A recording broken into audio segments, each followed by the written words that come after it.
Marc Rochat pulled aside the lace curtains and watched the rain fall through lamplight and splash on the cobblestones of Escalier du Marché. Tiny streams formed between the cobblestones and ran down to bigger streams of rain from Rue Mercerie.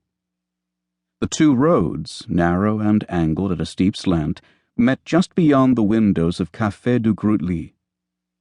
Rochat breathed against the cold glass. He drew a raw-boned face in the quick-spreading fog. I see you hiding in the rain. You can't fool me. En garde. He wiped away the face and turned back to the warmth of the café. It was a familiar place to Rochat. He came here most evenings for his supper. He liked the round lamps hanging from the ceiling that glowed like full moons. He liked the photographs of Lausanne from long times ago hanging on the walls.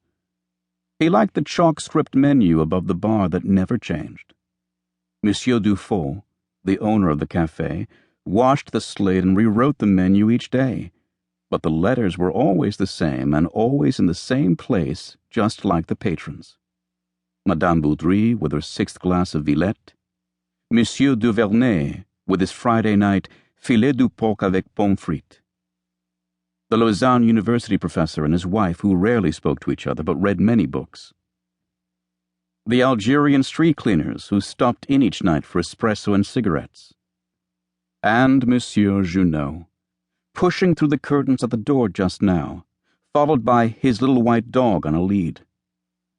Always at the same time, always taking the same table in the corner.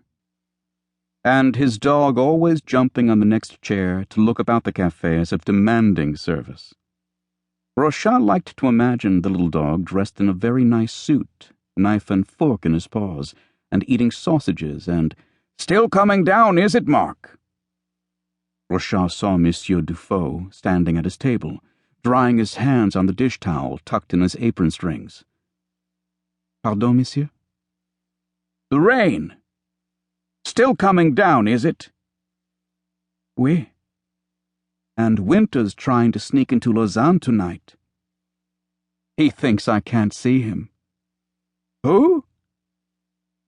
"Winter." Rochat pulled aside the curtain and pointed to the dripping dark beyond the glass. "Out there, hiding in the rain. He thinks I can't see him, but I do." Monsieur Dufault looked through the window. "Such an ugly night. And it's cold, I feel it in my bones." "I can blow on the glass and draw him in the fog so you can see." "Who?" "Winter. Do you want to see?" "No, mon cher, that's all right. But tell you what. You see old man Winter from the belfry tonight? You chase him away from me." "Would you like a dessert? Espresso?" "Non, merci." Monsieur Dufault collected Rochat's finished plate, pulled the white cloth from his apron strings, and pounded breadcrumbs from the table. "You know, every time you have your supper, I ask if you want a dessert or coffee, and every time you say the same thing." Rochat thought about it. "I know." "I know too. That's the point. Surprise me sometime. This is Switzerland.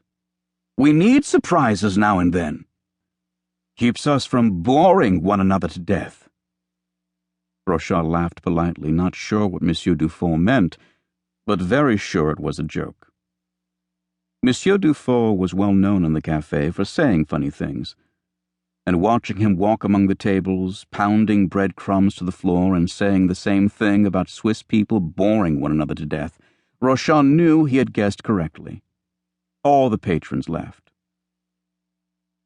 A single chime rang through the café. Rochat glanced at the old clock above the bar. Little hand between 8 and 9, big hand on 3.